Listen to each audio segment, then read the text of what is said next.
What's up, everybody? Welcome back to another episode of the 10-7 MMA show. We are back.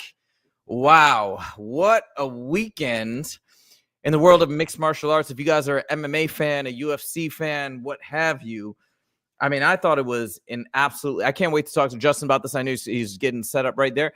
I thought this card was awesome. I really enjoyed it. I'd say hey, what's up, Tehran? If I had to say one fight that was my least favorite, well, you know what? Well, I'll say it. I guess the fight that was perhaps my least favorite, I suppose, was the co-main event, maybe. But that's still awesome always to see Valentina Shevchenko come out and do her thing. I guess she was actually predicted to lose according to the original odds. So that's tremendous that she got the victory done. But regardless of that fight, we're going to talk about a bunch of other fights, but I thought it was incredible. I thought the main event was amazing. Justin, I got to turn over to you because I know you always say how you think Belal's a boring fighter, but what's your No. You know what? So you won't believe this. I've been sitting in my house thinking like, Huzavin's going to say that I say Belal's a boring fighter. So I've been preparing for like 10 minutes to answer. I've never said he's a boring fighter. I said he is an expert at slowing fights down to his pace. But regardless, I know that could translate to boring, of course, because he takes guys down, he doesn't get finishes, he just kind of lays on top of them. But dude, Belal I still don't really care for him. I still hate his face. Like as they're posting like all these close-up pictures of his face, I'm just like, man, I can really see why I hate his face right now. Like I'm really irritated by looking at all his pictures. But regardless of that, man, he looked phenomenal. He stood up a lot more than I thought he was going to. I mean, the problem with this fight for Belal is he couldn't dictate the wrestling, man. He, at least I can remember, two big reversals. He would get JDM down, get reversed twice, or when he'd take him down, he couldn't hold him down. He was up in 30 seconds, and we've talked about it before. Even though he's in incredible shape, and typically when he takes guys down, he can hold them down for a minute or 2 minutes. He can find spots to rest to make his cardio last a full 5 rounds. Not saying his cardio dwindled in this fight. I don't think it dwindled. But holding that wrestling pace for such a long period of time, it's fucking tough to do, man. And, you know, and when a guy's constantly getting back up, you're constantly sagging on him. Your body's building up with lactic acid. Your lungs are getting tired. And then he's up and it's like, damn, you used all that energy. Typically, he can hold guys down long enough to find spots to rest, and he just couldn't do it in this fight. There's been a lot of discussions, and obviously we're going to give JDM his flowers, and I want to hear your thoughts on his fight performance and his confidence and how he was really in the flow state, it seemed like, in that fight. But I want to still talk a little bit about Belal. So there's been a couple of interesting things that have come out. Now, number one, I'm going to list out a few things. So first, I don't know if you know this, but on 2 of the judges' scorecards, it was 2-2 going into the 5th round. So they were neck and neck, and it could have gone either way. And Belal had a great 5th round. It's just JDM had a slightly better round. So it was a very close fight. Right? What's that? Yeah, he rocked him in the 5th round, right? Yeah, I mean, Belal kind of rocked JDM too. It was back and forth. I think just JDM got the edge. But I mean, Belal had his moments where, if I remember correctly, he was on top and he was raining down elbows. I have to rewatch the 5th round to remember it precisely. But I remember it was kind of going back and forth. But I do think JDM got the better of him. And a lot of people are saying that Belal Muhammad let his ego get in the way of things and wanted to prove a point and wanted to stand and strike. Ariel Helwani on his show earlier today said, well, you know what? If you actually look at Belal's stats over other fights, it's not that inconsistent with the amount of takedowns he shot against Leon Edwards. And in some fights, he even looked back and he shot no takedowns. Like, for example, against Sean Brady, he shot no takedowns, I think, against Vicente Luque. I can't remember all the fights, but he showed that this is actually not that atypical of his traditional fight style. And I wanted to point one other thing out to you before I turn it over to you, is that in the corners, nobody's talking about this, but in the corners in between rounds, Belal said that when he was trying to grapple with JDM and trying to get him to the ground, he said he was very slippery or something like that. Like he couldn't get a hold of him. And you saw JDM did a good job of reversals and getting out of a lot of those grappling positions. So my question to you, because some folks are saying that Belal got an ego and wanted to prove a point striking. Do you think that's what happened? Or do you think it was simply that he had a little bit more difficulty in the takedown and grappling department because of JDM's grappling skills or anti-grappling? Absolutely, man. And I say yes to both. You know, like he talked about going into the fight, oh, I have Canelo hands. I'm not going to shoot any takedowns. Obviously, Belal is going to shoot takedowns. He's just, kind of running his mouth there. But he did, I think, in his ego, he wants to show the world that he has good hands, and he does have good hands. There's no doubt about it, man. He has great kicks, great punches. I mean, but I really think he wanted to finish JDM. I really think his ego got in the way because, again, he doesn't get hardly any finishes. Everyone criticized him about that. So I think in his head and his ego, I want to show the world, because regardless how you feel about him, he is the world champion. And imagine being the #1 guy in the world and people telling you that you're not good at something. Like, you're the world champion. Nobody's better than you. And people are saying that he's not good at stuff in MMA. So yeah, I definitely think that's ego driven. There's no doubt about it. With that being said, we talk about the similar amount of takedowns, going across these fights.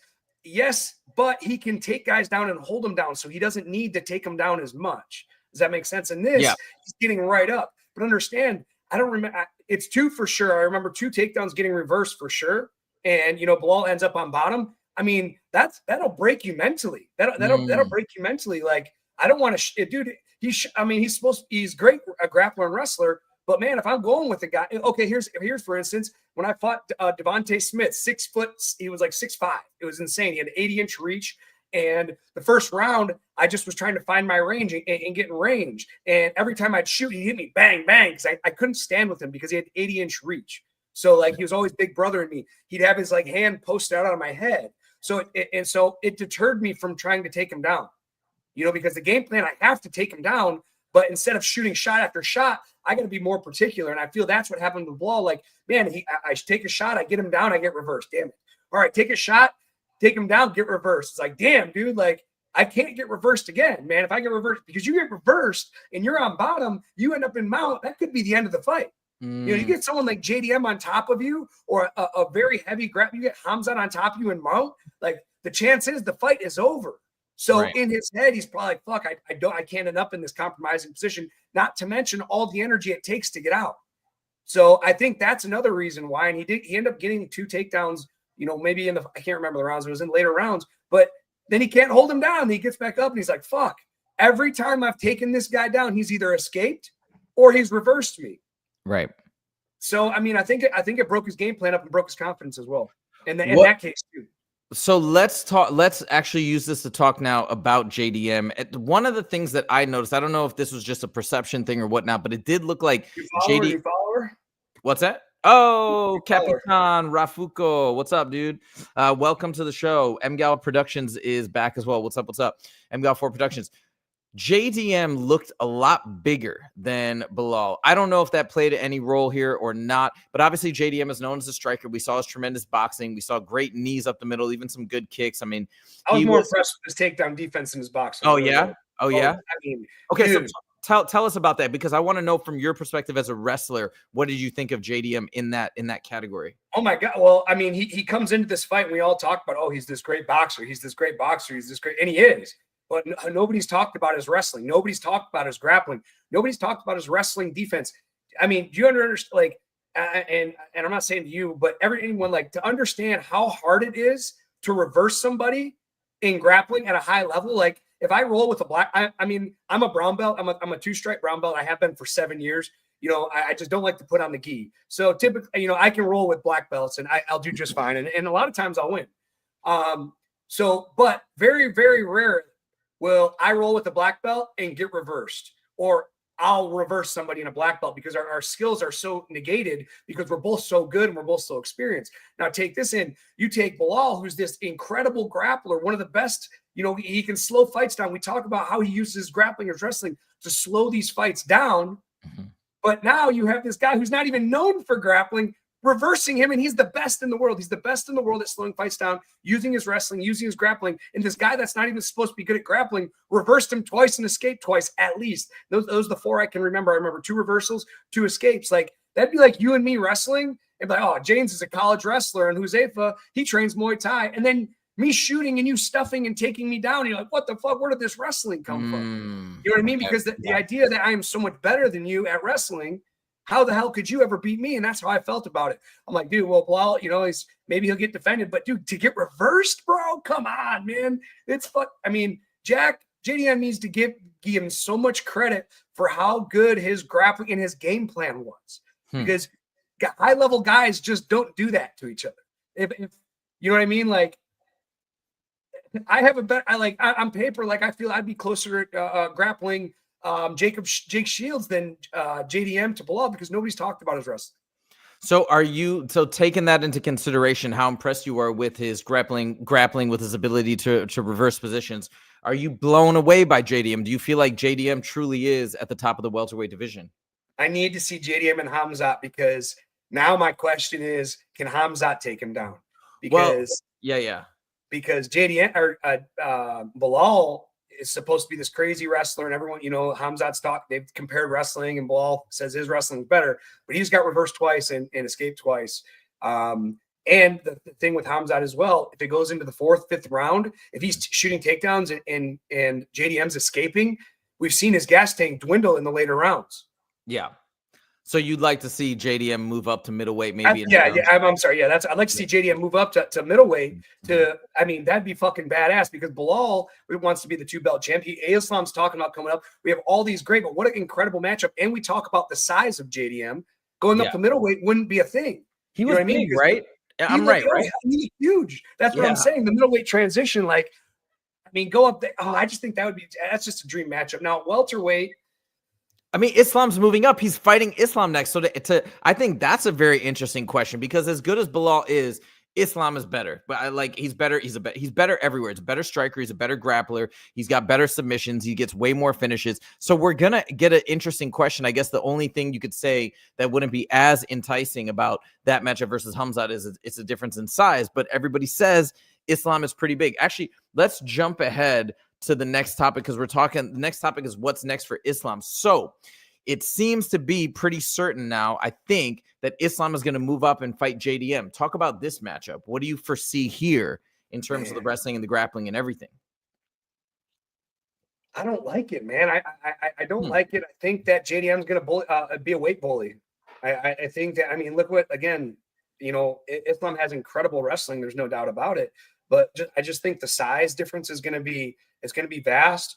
I think Ilia is going to have to, or Islam is going to have to use his kicks to get in range because I think JDM is going to have, again, so much size and his footwork is so good. JDM's footwork, how great did his footwork look against? He was in and out his range. Anytime Belal was coming forward, he was getting out of the way and he used a lot of great head movement, but his footwork was incredible, dude. It's going to be a tough match for Islam. I just can't see where Islam's going to thrive because, again, Belal struggled taking JDM down. How's Islam going to take JDM down? So let's go back before we jump into more of this matchup. I want to back up for a second. So you talked about his footwork. So from what I understand of footwork, right? But you obviously have a way more seasoned eye, right? Footwork is basically, keep managing that distance correctly, staying out of range, and then popping in at the opportune moments, and then peppering them up, and then moving out of. What was it that was so special about JDM's footwork in particular that blew you away? His defense, his reaction time. Belal is a good boxer. He's not really telegraphing his punches much, but anytime Belal, not anytime, obviously, because they got some incredible fists of fury per se. But there's a lot of times Belal was trying to come forward. He just was missing because JDM was out. He was reacting to something that that Belal was doing, a hitch or something, but he always just stayed right out of range. And his head movement too. He was using because you have to move your feet to work your head movement as well, so you can still be in and out with your feints, so on and so forth. And I just thought his head movement mixed in with his footwork was just incredible. And again, that reaction time to manage his distance to just stay out of the way the whole time. Very interesting. So now coming back to this question of Islam, I made a video last night talking about why I'm so excited. So I actually was rooting for Belal. The one thing I want to say about, I know I'm backtracking now to Belal, but the reason why I felt really badly at first about the outcome of this fight is if you think back about Belal's journey, think about what you said, right? He was the champion of the world. People didn't know who he was. He's not recognized at the weigh-ins. He's not recognized when he goes to the cage. It's very bizarre. And he's just booed relentlessly. And if you actually think about it, he's a pretty good guy.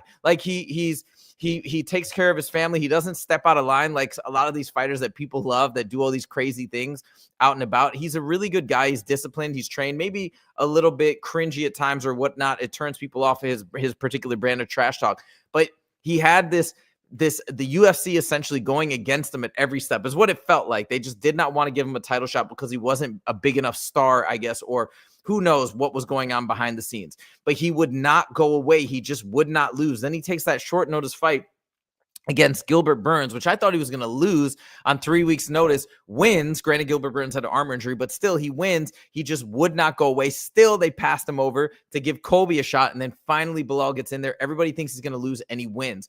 Then while he's on top, nobody wants him to be there. So it's like he had everybody against him, and he still had a smile on his face, still had his confidence. So it really turned me around on him, making me be like, man, he's just such an underdog and has had no help from anybody, but he's still sticking around, still with a smile on his face and still doing his thing, still talking his trash. So I really wanted to see him win. Now, he lost, and that's why I felt bad. And you could see he was just so broken by the loss. I think somebody mentioned too in the chat that he had a broken nose. M. Miguel 4 Production said, I heard about this. He had some really bad facial trauma. Yeah, broken nose and a broken orbital. Yeah, horrendous, right? But I mean, he put it out there. He and as much as people want to say negative, like that was a really fun fight. And dude, he's got so much heart. Contrast that with, not to beat up on Bo Nickel, but just contrast that fight with like Bo Nickel. I mean, dude, he just stayed in there with a broken nose and a broken orbital. That's insane to continue to fight as hard as he did all the way through the 5th round. So anyways, I was quite disappointed from that perspective. Then you realize what this means for the UFC.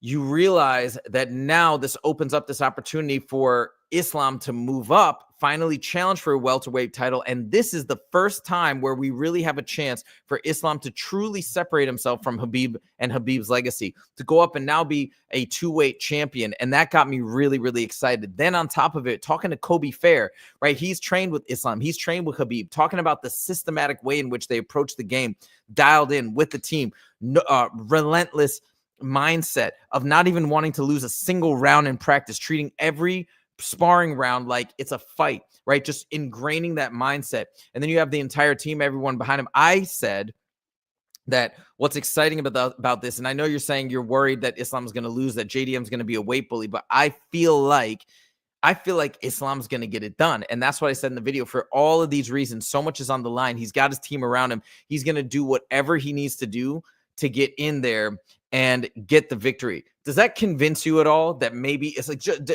forget about the physical characteristics and the differences maybe in JDM's strength and Islam's strength, but just by virtue of the fact of the team around him and the dedication he has, does that maybe influence you one way or the other?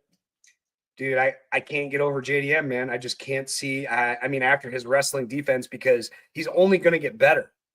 From here to now he's going to focus even more dialed in. Do you know what kind of confidence his wrestling and grappling is soaring with right now? Are you freaking crazy, dude? In his head, he's sitting at home he's probably in his underwear, eating cereal. He has the belt over his shoulder, thinking in his head how he just defended and reversed Belal 4 times, bro. Like, are you kidding me? This guy is going to be like, wow, because how much do you have to think of work he put in to this camp to work on his defense, to work on his reversals, to work on his grappling? He's a fucking boxer. We talk about him being a boxer. I've never heard anybody, and maybe I'm mistaken, you listen to the like the podcasts and stuff a lot more than I do. I mean, has anybody talked about his grappling? It's always boxing. It's always his boxing and his now he's fucking, hey, I'm a fucking the best boxer in the middleweight division. And now I just beat the best wrestler, out grappled him for 5 rounds. And now he's sitting back. Now he's going to do whatever he did in his last camp to make that much improvement in this next camp, which is going to be even more. You know what I mean? He's not going to get worse. He's only going to get better moving forward, because now people are talking about his grappling. Now Islam is really going to have to step up, because I don't think it's going to be as easy as he thinks it was going to be. And after he watches this and Khabib watches, they're not stupid. They know that JDM is working his wrestling. They know that he's working his grappling. So they have to try to put up maybe even a different game plan now. Like, oh fuck, we gotta open our wrestling up now. We have to strike more. We gotta box with him more. We gotta kickbox with him more, because JDM's known for his boxing. Islam, I think, has a lot better kicks. So I think Islam is gonna strike with his kicks to be out of range. And then it's going to frustrate JDM. He's going to come forward, and that's how Islam, because it can't just be a wrestling match now. It can't just be JDM versus Islam in wrestling because JDM's defense is too good. So Islam has to put something in front of. We talk about making his boxing tailored. We talk about Bo Nickel tailoring his striking to make his wrestling. Now JDM is going to be heavily wrestling focused right now. And then Islam's going to come out and strike and try to change the balance of the fight to work his wrestlings in the later rounds, I think. You know, it's funny, with my novice eye, I was thinking from the get-go, just looking at JDM's stance from previous fights. Oh, we got a donation. Andrew Nance, what a legend. He says, 2 GOATs, great job, fellas. Thank you so much, guys. We appreciate it. We just got the donations activated this a couple months ago. I think this is a new listener. Ryan Resolini, what's up? Justin should be on that ESPN. Yeah, well, yes, he should be. We've talked about this many times in our conversations offline. Yeah, he should be. He's. I'm working on it.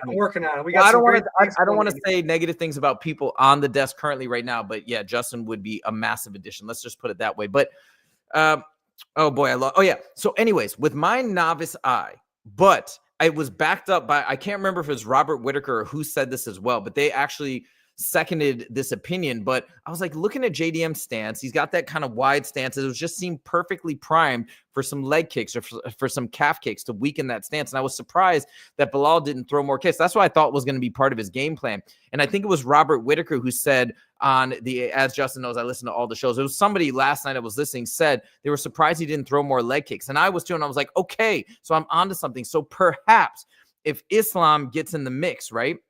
Maybe that's going to be part of his game plan. Maybe he will pepper the legs and really weaken his base so he's not as effective at boxing. Do you think that could be an effective way to combat JDM striking? Yeah, absolutely. Because again, we're talking about range. JDM's a boxer, you know, obviously at kicking range, it's a lot further out than striking range. And then it could frustrate JDM. It might get him to start coming forward. And Islam can lure into a false sense of confidence that he can walk him down. Because if you're just sitting at range, getting your legs chopped up, and let me tell you, I'm speaking from experience. It's fucking terrible. Like you're getting calf kicked, you're getting quad kicked. You can't keep backing up. So eventually you have to change it because you can't just stand at range and get kicked. So eventually you're going to have to start going forward. Now JDM starts going forward. Islam starts using his footwork.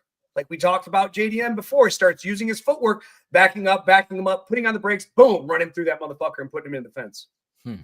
By the way, a couple of things here. First of all, this is just an aside that I just realized. Apologize. Ryan Resolini, welcome to the show. I like how you left that comment up there for a while that you should be on the ESPN desk. I'm like, all right, you just try to broadcast that, legend. But guess what, guys? We are at 1,898 subs as of right now. We are 2 away from 1,900. So Ryan Resolini, if you're new to the show, or anybody else that's on here that hasn't subscribed, if you like the show and you want to subscribe, we could get to 1,900 live today on the show. That would be amazing. But anyways, I digress. So we are seeing some different ways that Islam could get in there and be competitive against JDM. I think the sentiment is that we're all blown away by JDM. Oh, I think also Scrimple might be a new one here. He says the one on the right has messed up ears. Are you? Oh, yeah. Are you a fighter? Yeah, that's the way to tell. Hey, maybe I'll go try and make my ears get cauliflowered just for fun, so I look tougher. That could be a great play. But Jay Rand also says everyone thought it was crazy saying JDM was going to win. I knew it.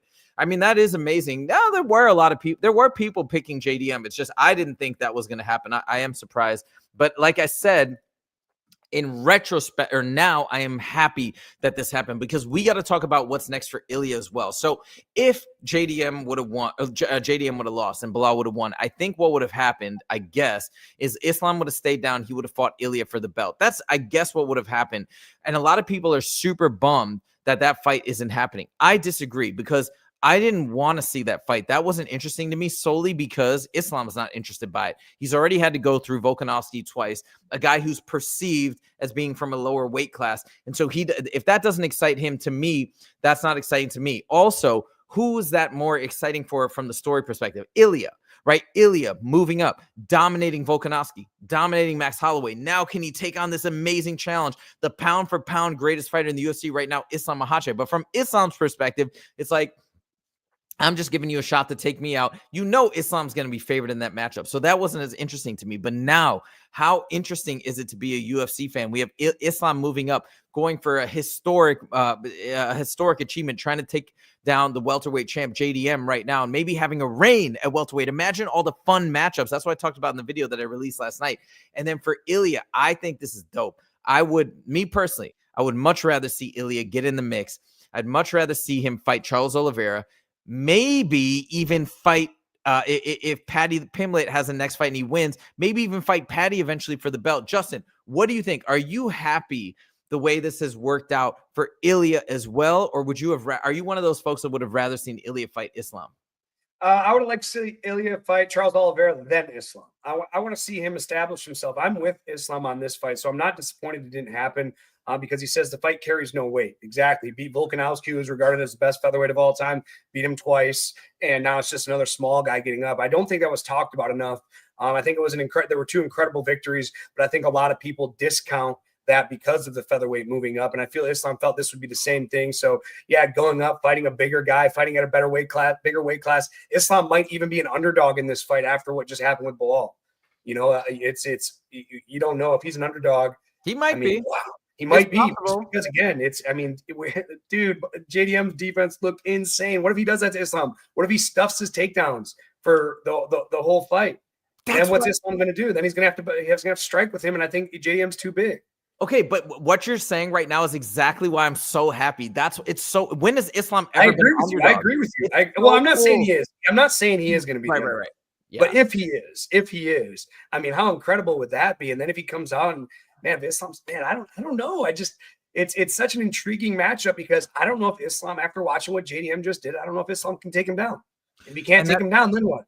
That's fair. That's fair. I guess, I mean, you're the much more expert obviously. So probably I'm going to have to modify my opinion, I suppose, based around what you're saying, because what you're saying is totally logical. I guess I'm just of the opinion that his team is going to figure out some way to make this work with all of the skills that Islam has. All right, we got a comment here. Oh, we got somebody new making the walk. Totally not bummed that Topuria. Yeah, you're right with me.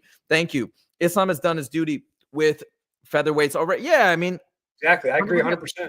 And tell me, making the walk, let us know in the chat. This is my contention. How much more interesting is it? And this is what I said in the video last night. How much more interesting is it to see it welterweight, all the matchups? Islam versus Shavkat. Holy smokes. Islam versus Ian Gary. Islam versus even Leon Edwards if he makes his way back up. Islam versus Kamaru Usman. These are crazy. Versus, what does he really have left at lightweight? Yes, we've got Justin Gaethje. Yeah, we got Ilia. That's not that exciting to me. And even if you want to say, by the way, our boy Jesse on Fire said, hey, Islam still has more work at lightweight. And I love Jesse. He's the man, but I respectfully disagree. He was like, what about Paddy versus Islam? I don't want to see Paddy versus Islam. To me, I feel like Islam is going to be heavily favored to win that matchup. I want to see Paddy go in there and win. I don't care who he's fighting. He's such a big star. I just want to see if he can make it to the belt, or I'd love to see Paddy versus Ilia. That's a fight that has been brewing for years and would be incredible just from the historic element of the beef that's been brewing between them. So me personally, I'd love to see Islam go up, get the welterweight strap, and defend it a bunch of times because those matchups are so fascinating. Do you agree? Yes, I agree with you. Okay. I agree with everything you're saying. He has to go up. It's meant the legacy. It's going to be because right now he is in Khabib's shadow right now. You know, he has the loss on his record. He's been knocked out. So he's never going to be that. But if he goes up and achieves double champ status, because, I mean, can you imagine? I don't know, man. It's just being 29-0 or 30-0 or whatever he was. Khabib was, having that loss on your record, even though it was early on in a career, even though it was a fluke knockout, people are always going to remember that, man. And I just feel like he's always going to be in Khabib's shadow. So if he keeps beating up featherweights, there's okay, well, he's still not the greatest of all time, but to go up, hell, what? Something. Oh, I think it's my dog. What if he goes, okay, I'm going to do one more great thing and goes up to middleweight? I mean, how could you deny him? How could you deny him lesser of than Khabib if he did something crazy like that? Oh my God. It's just too much. But this is what makes the sport so fun. And I said the exact same thing yesterday. Like I said, is seeing people go out and trying, at least taking a shot and making these doing these crazy things that almost seem impossible. Even him moving up at welterweight, let's just say he only goes up to welterweight and gets multiple title defenses at welterweight. I'll be blown away in and of itself. I mean, that let's say he gets 3 I know I'm getting ahead of myself, but 2-3 title defenses at welterweight would put him on par with, I bet you a lot of people would be like saying, hey, he's on par with John Jones doing what he did in these super difficult divisions. I don't know what the consensus would be, but that's getting him into this crazy discussion of super all-time greatest of the great. So I think it's gonna be incredible. Rafi I'm gonna says, be honest, I don't think he's gonna have success at welterweight. we shall see, I guess. We shall see. But that's what's so interesting. Yeah. But look at Volkanovski when they went 5 rounds. You know, he was fading in that 5th round, I really feel. Maybe even the 4th round, but I remember for sure the 5th round. He's going to have a bigger opponent. Now, keep in mind, he's going to have to put on some size, too. He's not going to stay the same size. He stands next to JDM right now. JDM is a monster compared to him. So he's going to have to put on some muscle. That, in turn, is going to fatigue him more and make wrestling tougher. And I think the weight's just going to be that weight discrepancy is going to be too much for him. Okay, I'm going to tell you something you may not know. People might say I'm making excuses for Islam, but here's why he looked exhausted against Volkanovski. I just listened to an interview last night of Javier Mendez, who brought this up again. I had heard it before. So when he fought Volkanovski the first time, if you remember, he fought him in Australia. Now, the commission in Australia has a different policy for when you cut weight and when you actually make the walk. I think it's based on the time zone of when the fight happened. He only had 24 hours in which to rehydrate. This is when we had the allegations of the IV. Remember, we talked about the IV and what it can do to you, can make you feel really wonky. And that's what he's basically saying is why Islam looked off. And he's saying that he does not want Islam to fight JDM in Australia again and go back to Australia because that 24 hours versus 36 hours made a big difference. So I think what we saw in that first Volkanovski fight was a product of a harsh weight cut on top of the fact that he didn't have the normal extra 12 hours to rehydrate. I'm just saying, but that could be for sure. That definitely could be, and time will tell. You know, like I said, if his takedowns get stuffed a couple times, I mean, he might get frustrated. So I'm excited to see it. Exactly. That's what I'm saying. Like, I'm excited because you don't know. You're actually favoring JDM. And I think a lot of people are going to be in that same category. That's why this is so exciting. And I can't wait till it happens. Troy Brooks might be another new viewer as well. He says, yeah, I agree. Some matchups at welterweight would not be good for him. Yeah, you're probably right. But can he overcome it? Can he achieve maybe the seemingly impossible with the right mental fortitude, the right training, the right team? And that's what I can't wait to see. All right. We are moving along, guys. This is a really fun show, one that I've been really looking forward to getting to because of all the crazy stuff that happened this weekend. We're going to move along to the next topic here. And by the way, we're still at 1898 subs. We're 2 away from 1900. So let's go. We got Troy Brooks. I feel like might be new. Making the Walk might be new. If you guys want to sub, you can get us over the top right now. Just saying, do what you feel. But we would love that if you want to do that. All right. Now, moving on next. Holy smokes. I did not know anything about Natalia Silva. And I will admit, let's be honest. Like, we're not as up to date on female MMA for whatever reason. I don't know. It is what it is, right? And like, I'm a massive fan of Kayla Harrison. I love Dakota Ditcheva. I just made a video on her. She is a superstar, and I cannot wait for her to make her UFC debut. But I didn't know much about Natalia Silva. So I was watching it with Nicole last night, and I was like, Nicole, who I'm dating, she boxes, right? And so I was like, man, you're gonna really be excited about this fight because Natalia Silva, oh my God, her opponent, I'm blanking on her name, former champ, oh my God, somebody help me in the comments. But anyways, whoever she was fighting, I'm like, she's got incredible boxing, and you're gonna really enjoy this. And I actually thought Alexa Grasso, oh my God, I'm an idiot. So I was like, Alexa Grasso, you're gonna like her style. Let's see what goes down here. And then Natalia Silva goes out and puts on a clinic. And what was so cool, thank you, Making the Walk for Alexa Grasso. What was so cool is it was kind of like, yo, this is what happens when you have a boxer fight a true mixed martial artist with a Taekwondo and Muay Thai background throwing all these kicks. Grasso couldn't get anywhere near her. I was like, what is up with these lead side kicks, lead front kicks, lead her lead kicks were just so quick and powerful, and she was just pushing her back, landing head kicks. And the chin on Grasso was incredible. But I'm going to look up the stats in a second. But I have to believe the differential in terms of the strikes was out of control. Justin, let me turn it over to you as a fighter. What were your thoughts of Natalia Silva as a fighter? Distance management again, but using kicks instead of using I don't want to say using her footwork and sound like I'm saying the same thing over and over, but yeah, with those lead teep kicks and the side kicks, you can cover so much range with those. So anytime I use them as a defensive moves, when people start coming into range, I can really pull my left knee or my lead knee up and like kick them in the body with the ball kick. But you can push off your back leg and you can almost cover 3-4 feet extra compared to like throwing a jab, or even compared to throwing like a round kick, because you're going in. As you can see, as she was blasting her back. Now that's the thing with push attacks compared to like teep attacks. Now, a teep is a defensive move where you're looking for a shock into the body. So you're hitting and then pulling out. It's like snap. It's like a snap.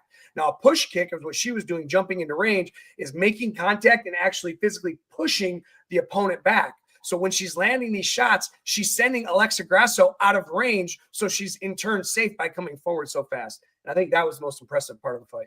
Now, seeing what Natalia Silva did to Alexa Grasso, if she ends up going up, I think that seems to be what's going to happen. She's going to go up and fight Valentina Shevchenko. What do you think goes down with that matchup? I think that she's exposed now. She showed her weapons, and Shevchenko is just a champion. You know, in my opinion, she's one of the greatest women of all time. She's going to watch, and she's an incredible kickboxer, world-class kickboxer, and in a lot of people's opinion, maybe one of the best. And, you know, she's been doing a lot of grappling, and her grappling is definitely sharpening up, but she's the champ. She's been the champ. She's going to watch this footage. She's going to pick up on, you know, her tells, and I think she's going to take full advantage of it. I've just never seen, as far as I can remember, aside from Dakota Ditcheva, I've never seen such dynamic striking in that division, what's it called, for the flyweight division for females. So I'm just like, the way she varied the strikes, I felt like Alexa Grasso never knew it was coming. I imagine, as Shevchenko always talks about being a well-rounded martial artist, a complete martial artist, I imagine she's going to mix things up tremendously well to throw her off her game. But and then that speed. Have you ever seen anybody as fast as Natalia Silva? That's hard to say. I'm sure. I'm sure through the years I've probably seen somebody, but yeah, she's very fast. And again, it just goes down to weight distribution on your feet, being able to go. If you're too far back, you can't go forward. If you're too far forward, you can't go back. So really, that weight distribution on your feet is really what I think creates her speed. Making the Walk says speed kills. I guess exactly what I was just alluding to. Silva can fight going forward and backwards, and her speed and distance made Grasso indecisive and one-dimensional. I think that's a pretty fair assessment and good analysis. Oh, by the way, Rafi says, love your analysis, but I assume that's yours, not mine. And he also says Islam doesn't have that zero. The O like Khabib, but he definitely has the chance to become double champ. Absolutely. Rafi also just chimed in, says, apart from the fighting aspect, Natalia, okay, all right, we're gonna be professional here, and obviously, I'll cheer you with the Rafi. Everybody's been saying professional. I'm just the bum. I'm gonna be professional because I'm sure she gets annoyed. You know who was just on the Jackson pod was what's her name? She used to date oh my god, what's the dude in the featherweight division with long hair? Brian Ortega. Yeah, who used to date Brian Ortega? Oh, I know who you're talking. I saw Ochoa, a picture. not Ochoa. No. Hold on. Oh my gosh. Tracy Cortez. Tracy Cortez. There we go. So Tracy Cortez was just on the. Sorry, I'm having brain fog today. Tracy Cortez was just on the Jackson pod, and it's like, Rampage is funny and everything, but like sometimes he just goes just can't stop joking.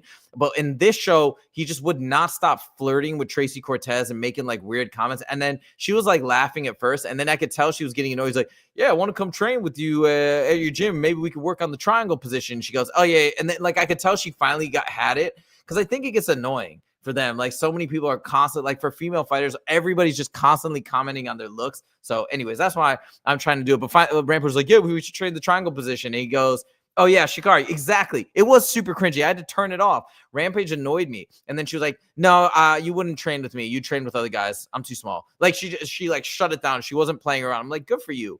You know, it's just annoying and it's dumb and whatever. So that's why I'm trying not to do that. I'm trying to be respectful. Okay, let's move on to Jose Aldo having his final fight. The first thing I want to say, and I asked MMA Guru on his live stream Saturday night, because I thought Jose Aldo won. I was shocked that the decision went against Jose Aldo, because I thought he won the first 2 rounds. And even though he got a little bit dominated in round 3, it started off with him nearly getting a finish in round 3. So it's not like he's getting a 10-8 or anything like that. Lost the round, I would say. But what did you think in real time? Dude, it was a close fight, man. And, I was hoping that Jose would get it just because it's his retirement fight. And, dude, if I was on the judges panel and it was so close, like, I'd have to give it to him. So I was bummed that he's going out on a loss. And, he's on a 2-fight losing streak right now. And, 2 of those guys, they're not really known.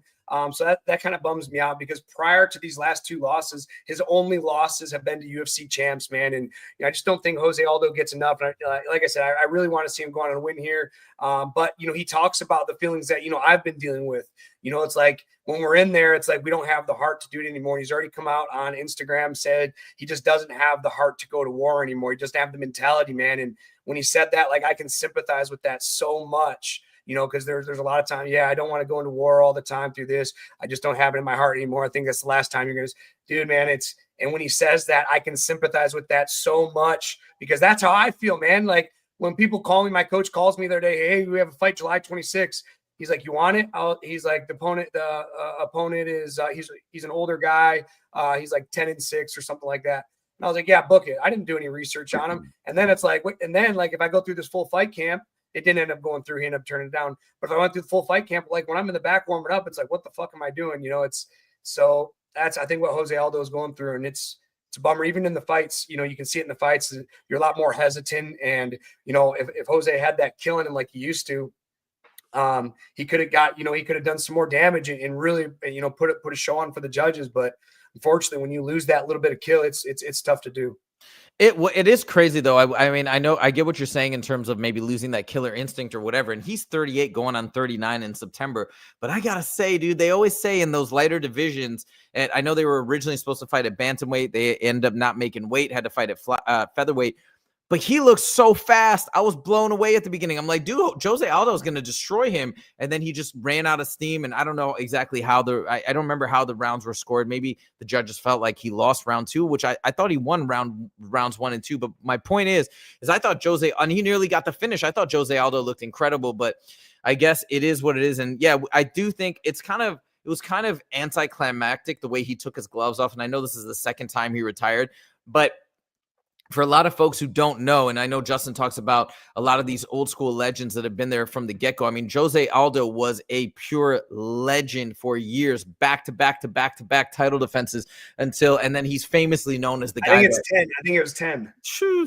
And he was on a 15-fight win streak, 10 of them being title defenses.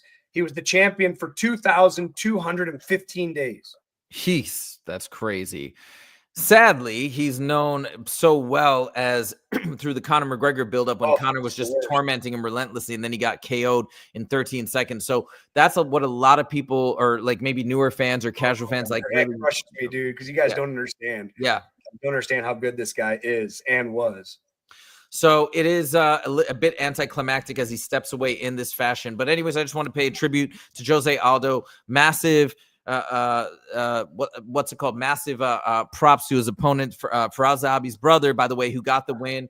Major respect, and I can't remember who he called out, but hey, I'm excited to see him move up and progress through the ranks. But I mostly want to focus on Jose Aldo as he steps away, walks off into the sunset, and what a G. We got a couple of quotes, and we're going to move on to the next topic.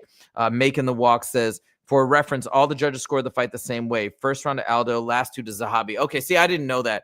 Yeah, I don't know. I mean, Making the Walk, did you agree? Did you feel like Jose Aldo won the second round, or am I on an island by myself here? And we also have, yeah, there was a soccer kick in the mix. I remember that. That was crazy. But it was a legal soccer kick. It was a soccer kick, but the guy wasn't like on the ground on his knees. So that's my recollection anyways.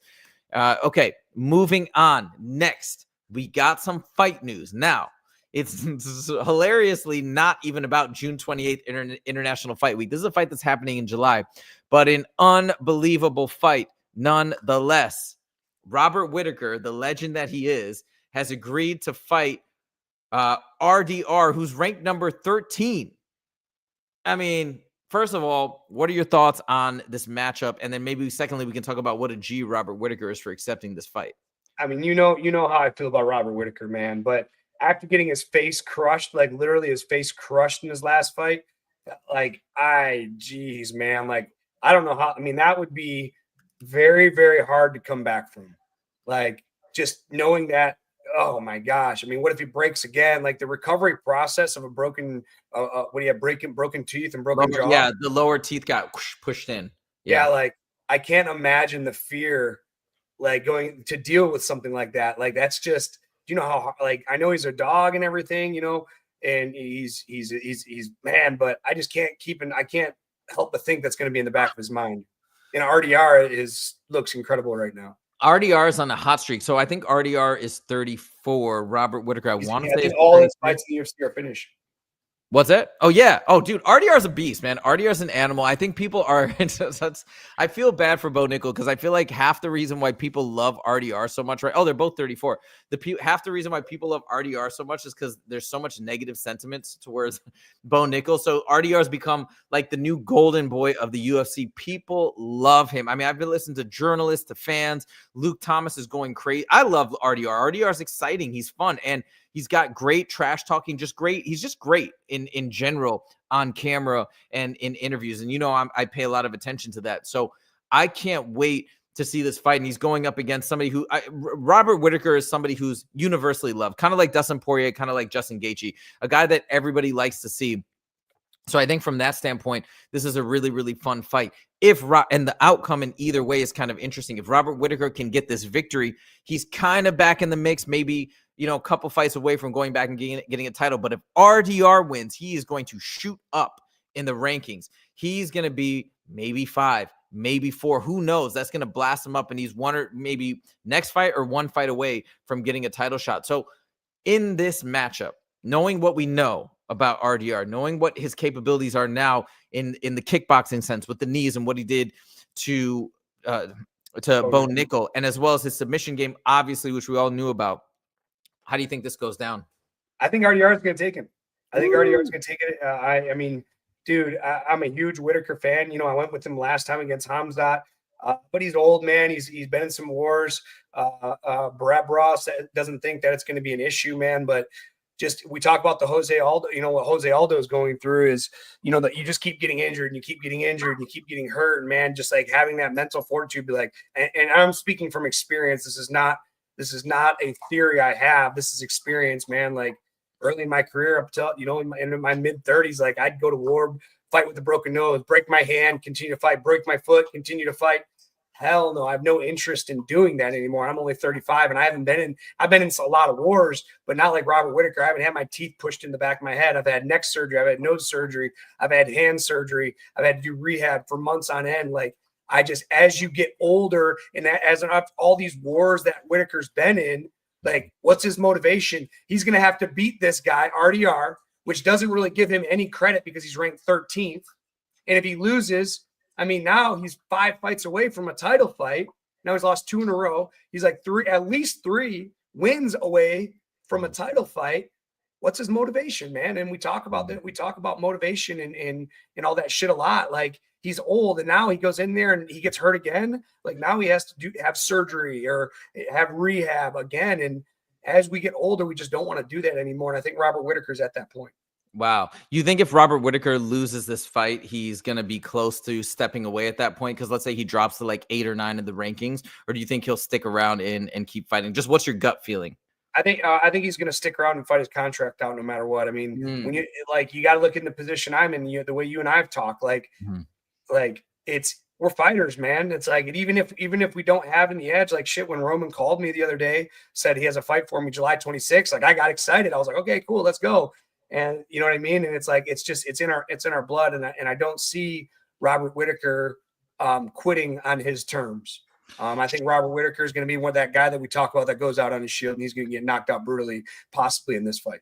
Ooh, I guess we'll see, but I cannot wait. It's going to be such a fun matchup. Shakar says, I think it will be a war, not easy for RDR. Yeah, I mean, I 100% agree. And it's going to be a beautiful fight because I think RDR's got that crazy, crazy, crazy dog in him. He's ready to go. He's come in to the UFC at like 33 or 32. So he came in sort of like kind of similar to Michael Chandler, and he's just ready to go. I mean, dude, think about it. He just fought Bo Nickel. He's already scheduled to fight in July. What a G, what a gangster. Like it's absolutely incredible. I'm such a fan of RDR, and I'm really just going to go with Justin's pick because, I mean, I know you know what you're talking about. You've actually been in there. By the way, if you guys haven't noticed, when I make picks, don't put too much stock into it. I'm having fun with it. I love to speculate and think about it from the psychological aspect, but I'm definitely for sure a novice, but I love to make predictions as we all do. That's what makes the sport so much fun. MGAL Forward Productions also throws in that Chimaev beat the F out of Whittaker. I think we can concur that that did happen, but that's not like, I don't think people should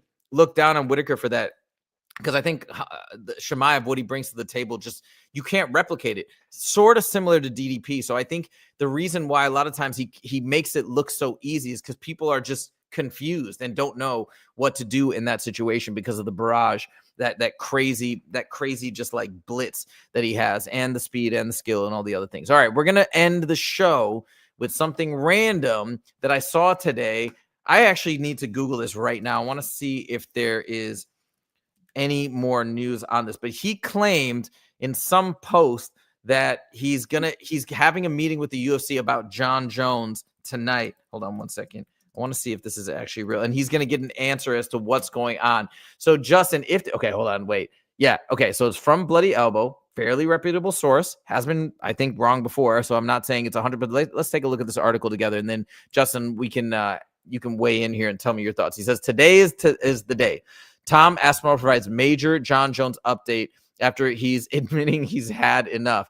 The UFC interim heavyweight champion isn't the only one. Okay. Aspinall, while he continues to wait for John Jones to come to an agreement with the promotion, they can face off in the biggest fight of the year.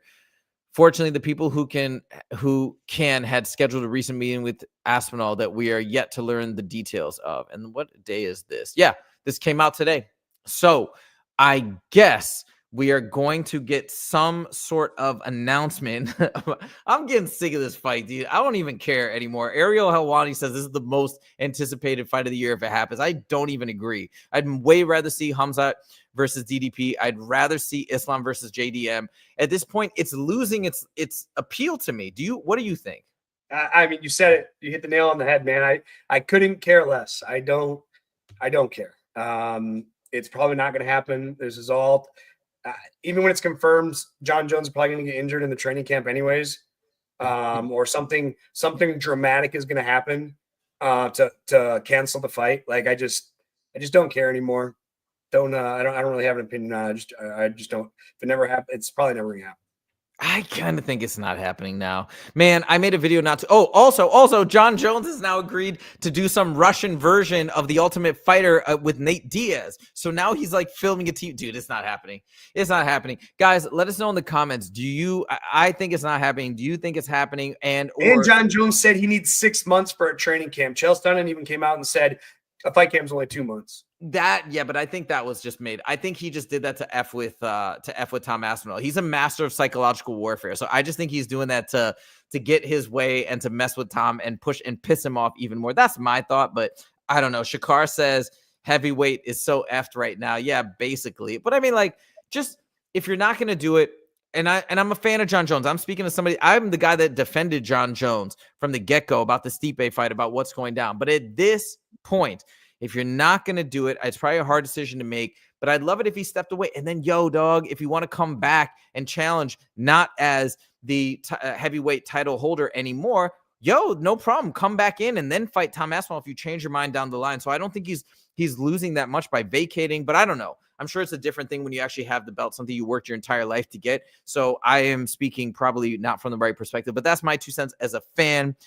I guess we shall see. All right, guys, we're going to do a quick sub count. Did anybody else subscribe? We got 1899. We're 1 away. We got 1 more sub to go. Like I said, if anybody's still on the chat and you want to give us a sub right now as we close out the show to hit 1900 is a big milestone for the 10-7. Feel free. Go ahead and do that. But anyways, we are about to wrap. Thank you guys so much for joining. As I've mentioned many times, we are having so much fun with the channel, creating content, getting to talk about the sport that we love and sharing our opinions. Look, when starting a channel, it's the same thing with everybody. It's like, hey, we're hearing people talk about the sport in a particular way, and we're like, well, I have a different perspective. I'd like to share my perspective. And what else can you do? Create a YouTube channel, start a show, and then you get to have fun and share your thoughts and maybe add something to the mix of what's going on. That's what we're doing. And it's just a blast that we have you guys to join along and enjoy it with us. converse with us. Also share your perspectives. We try to do our best to weave the comments into the show so you also have a platform to talk about the sport that we all love so much. So anyways, thank you guys so much. We really appreciate it. And check back with our show on Friday at 1:30 p.m. PST. Making the walk says we just got to 1900. Who said we got to 1900? Oh, congrats in advance. Well, we're still at 1899. In advance, excuse me. We're still at 1899 according to the YouTube Studio app, but we appreciate it. We're one away. Hopefully we'll hit it today. We shall see. Thank you guys so much for joining, and we'll see you in the next episode. Take it easy.